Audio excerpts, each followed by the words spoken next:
मेरा नाम जुनैद अहमद है। सिविल सर्विसेज 2018 के उसमें मुझे 3rd रैंक मिला है। ये मेरा 5th अटेम्प्ट था।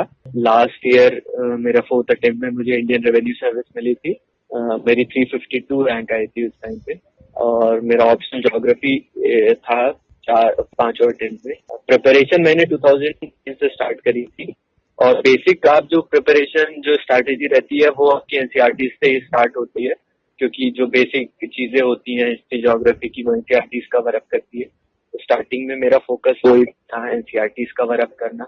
एक बार आप एनसीईआरटी कवर अप कर लेते हैं तो आपका बेस डेवलप हो जाता है, तो वो एक जनरल स्टडीज का पोर्शन कवर करती है। उसके बाद आपको करंट अफेयर्स के ऊपर अपना होल्ड बना रहता है। तो उसके बाद मेरा मेजर फोकस था कि जो करंट अफेयर्स हैं, करंट इश्यूज हैं, उनको कैसे हैंडल करना है। उसके लिए मैंने न्यूज़पेपर हिंदू और इंडियन एक्सप्रेस, पहले मैं हिंदू पढ़ता था, फिर इंडियन एक्सप्रेस चेंज किया था। तो इन दोनों से कैसे वो कर सकते हैं, तो वो बाद में मेन फोकस हो जाता है।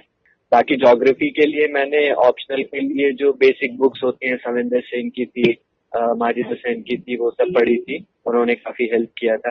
तो बेसिक स्ट्रैटेजी यही रहती है कि जो आपकी बेस होता है उसको आप अच्छे से तैयार करें, जो एनसीईआरटीज होती हैं उसको अच्छे से कवर अप करें। उसके बाद फिर आगे रेफरेंस बुक्स और करंट अफेयर्स और इन सब चीजों पे बढ़े। तो और ये आपकी एक इंटीग्रेटेड स्टडी होनी चाहिए। ऐसा नहीं है कि प्रीलिम्स, मेंस, इंटरव्यू ये फेजेस अलग अलग हैं।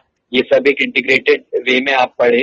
एक ही चीज को प्रीलिम्स के मोड में भी, इंटरव्यू के मोड में भी, मेंस के मोड में भी आप जब पढ़ते हैं तो आप कॉम्प्रिहेंसिवली उस इशू को कवर अप कर सकते हैं। तो इस तरीके से आप प्रिपेयर करें, जैसे मैंने ये किया, तो काफी हेल्प मिलता है। प्रिपरेशन मेरे लिए एक लर्निंग फेज की तरह था, क्योंकि मैं कोई ऐसे बैकग्राउंड से नहीं था, तो मुझे हर चीज एक बेस से कवर अप करनी थी।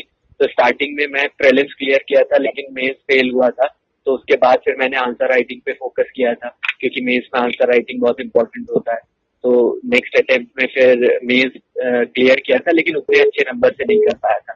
तो बाद के अटेम्प्ट में मेरा मेन फोकस जो है वो आंसर राइटिंग और अपने ऑप्शनल पे रहा था।